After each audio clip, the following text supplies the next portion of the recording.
Como é que o senhor avalia o primeiro ano do governo Trump? Eu li por aí que em um terço do mandato dele, ele apareceu jogando golfe. É verdade, ele não trabalha muito, né? Como é que está o relacionamento entre Brasil e Estados Unidos hoje? Até é bom que o Brasil, por exemplo, nunca tenha merecido um tweet do Trump. Você acha que a gente corre um risco de ter uma guerra nuclear?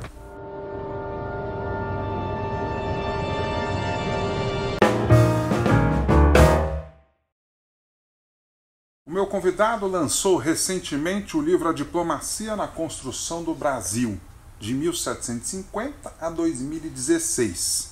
Ele já foi diplomata, ministro da Fazenda, do Meio Ambiente e sabe tudo da história da política externa brasileira. Embaixador Rubens Recupero, seja bem-vindo ao programa de entrevistas Ping Pong com Bonfá. Muito obrigado pelo convite, é uma grande honra para mim. Como é que o senhor avalia o primeiro ano do governo Trump? Eu li por aí que em um terço do mandato dele, ele apareceu jogando golfe. É verdade, ele não trabalha muito, né? Se diz lá que ele acorda, até 11 horas ele fica na cama vendo televisão. Ele toma o café na cama, né? E aí depois vai para a Casa Branca, tuitando, e aí vai para a Casa Branca e começa a telefonar aos amigos, né? Ele vê vários programas de televisão. Ele é, de fato, né, um fenômeno curioso, né? Ele é o primeiro presidente integral da era das telecomunicações, da televisão e do tweet, né? Porque nunca houve, antes dele, um presidente que obtém praticamente quase toda a sua informação da televisão. Porque ele não lê nada, né? Ele não tem, Parece não tem que paciência. Não, né? Vazou isso aí. Ele não tem paciência, não tem gosto. Agora é curioso, apesar de todos esses aspectos, né? Desse lado assim bizarro, excêntrico, ridículo, revoltante às vezes, né, pelo linguajar dele. O linguajar da Casa Branca, o linguajar interno, é um linguajar de uma casa de tolerância, né? Parece que até senhoras de casas de tolerância ficariam enrubescidas, né, em ouvir o tipo de conversa que eles têm, né? Mas pondo isso de lado e indo um pouco contrário à opinião predominante, eu direi a você que é preciso não exagerar, sabe? Ele, curiosamente, como já se observou às vezes, ele é mais de latir do que morder, né?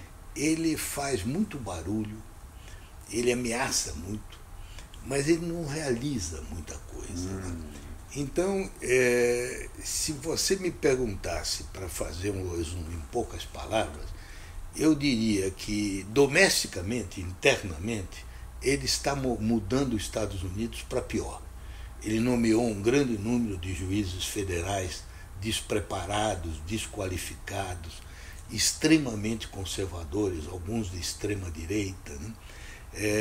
Ele está tornando quase que aceitável ser racista, ser anti-imigrante, ser anti-refugiado, decretou aquelas interdições, aquelas proibições todas, né?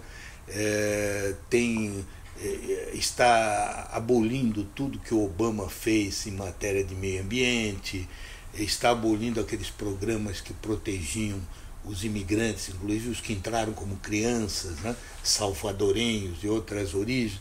Então eu diria que do ponto de vista interno, ele está moldando a sociedade americana de uma maneira negativa e muito preocupante. E pior, né, em traição aos próprios eleitores dele, porque ele foi eleito pelos brancos pobres, mas ele está governando com os multibilionários, né? A única peça de legislação importante que ele aprovou, que é essa reforma tributária, é para tornar ainda a distribuição de renda mais injusta, né? Porque dá grandes vantagens às pessoas que ganham muito, né? E muito pouco a quem ganha salários baixos, né? Então, do ponto de vista doméstico, eu acho que é uma tragédia. A contribuição dele é nefasta e tragédia. Do ponto de vista internacional, não tanto. Não tanto pelo seguinte: a maioria das coisas que ele anunciou e que causaram escândalo e alarme internacionalmente não foram traduzidas em decisões efetivas. Ele anunciou que no primeiro dia de governo ele iria decretar que a China manipula a sua própria moeda e com isso ia aplicar tarifas altíssimas contra a China. Até agora ele não fez isso, ele depois voltou atrás. Recebeu o presidente chinês em Mar-a-Lago, ficou encantado, foi à China, teve uma recepção, como os chineses sabem fazer, né? Que foi uma recepção, uma visita de Estado plus, né? Além do tudo. Ele, sabendo que ele é muito vaidoso, os chineses jogaram muito essa cartada, e ele ficou encantado, a ponto de que na entrevista de imprensa ele declarou que ele não culpava os chineses por terem passado a perna nos Estados Unidos em matéria comercial, que isso era culpa dos presidentes que o antecederam, que se deixaram ludibriar, né? Ele não continuou aquela política do Obama, que era a política de levar o pêndulo em direção à China, isto é, colocar cada vez mais a Marinha e as Forças Armadas americanas, tirando do Oriente Médio e mais no Oceano Pacífico, para conter a expansão chinesa no Mar do Sul da China. Ele, de certa forma, embora isso continue, mas continua muito moderadamente. Ele abandonou essa retórica. Quando ele esteve na China, ele não disse nada sobre isso. Tanto que a relação dele com a China hoje é muito boa, né? Ele não aplicou nenhuma sanção à China, apesar de todas as investigações que ele abriu. O NAFTA, ele anunciou que ia sair do NAFTA, até agora não saiu. Pode ser que ainda saia, estão negociando, mas não saiu. A famosa muralha que ele ia construir, que os mexicanos iam pagar, ele continua falando nisso. Pode ser até que haja uma paralisia do governo americano por causa da exigência dele, né? E o Congresso não quer dar esses dados que ele necessita, né? Mas até agora ele não fez. Ele dizia que já não ia mais apoiar a OTAN, a Aliança Atlântica, depois voltou atrás. Já não está mais espicaçando os europeus, como no começo, que ele apoiava muito a saída da Inglaterra do Brexit. Ele não fez muito com os russos, porque ele está debaixo dessa investigação, mas também não piorou. A situação com a Rússia era muito pior na época em que a Hillary Clinton era secretária de Estado. Ele disse que ia também rejeitar o acordo nuclear com o Irã. Até agora isso não aconteceu. Um princípio que ele segue é desestabilizar o adversário, impedir que o adversário adivinhe o que ele vai fazer, se tornar imprevisível. Então ele toda hora é como um jogador de pôquer, né? Ele está blefando, ele está ameaçando, como ele fez com o homem da Coreia do Norte, né? Quantas vezes ele ameaçou aniquilar a Coreia do Norte, né? E até agora? Agora até caiu, ainda bem, né? Vamos dizer, ainda bem que ele não tenha feito. Mas o fato é que até agora a gente começa a ver que isso forma um padrão. Como é que está o relacionamento entre Brasil e Estados Unidos hoje? Olha, eu diria que ele é um relacionamento... Nós temos espaço lá na agenda americana? Não, eu diria que não chama muita atenção. De certa maneira, eu vou lhe dizer que até é bom que o Brasil, por exemplo, nunca tenha merecido um tweet do Trump, né? Porque ele, como você sabe muito bem, ele nunca faz um tweet para elogiar alguém ou um país, né? É sempre para dar um cacete, né? É verdade. O fato de que o Brasil nunca mereceu entrar em nenhum tweet, nenhum comentário dele, de certa forma, uma forma negativa, é bom. Agora, a que se deve isso? É que o Brasil não tem superávit com os Estados Unidos, né?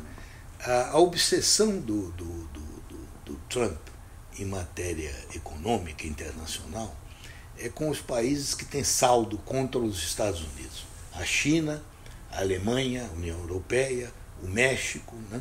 A Coreia do Sul.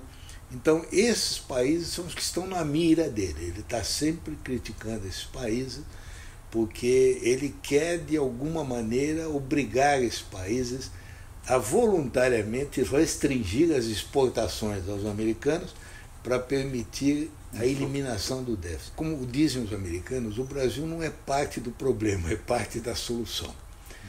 Agora, não é também que ele dê muita atenção positiva, não dá, né? Porque ele está só se preocupando com esses países que criam problemas, etc., né?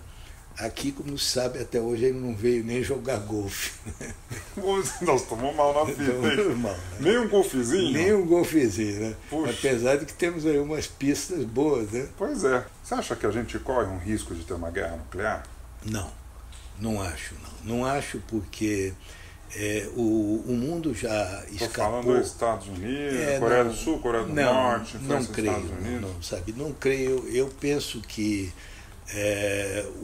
a gravidade dos efeitos de uma guerra nuclear é de tamanha seriedade esmagadora, né?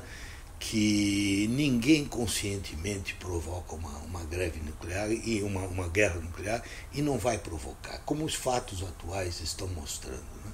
A meu ver, esse impasse com a Coreia do Norte vai se encaminhar para uma solução diplomática cujas linhas gerais já são perceptíveis, sabe? E essas linhas gerais são mais ou menos as seguintes: em algum momento os americanos vão ter que engolir tudo que disseram e vão ter que aceitar que a Coreia do Norte se transformou numa potência nuclear, né? Que é o que a Coreia do Norte quer, ser reconhecida como uma potência de status nuclear. E a partir daí vai se negociar uma fórmula para que a Coreia do Norte deixe de investir tanto no desenvolvimento de novas armas, né? De mísseis, de armas nucleares, e isso provavelmente vai fazer parte de um pacote com a ajuda da China para um auxílio ao desenvolvimento da Coreia do Norte, que é um país muito pobre e está querendo agora se desenvolver economicamente. Eu acho que as linhas gerais da solução diplomática são essas.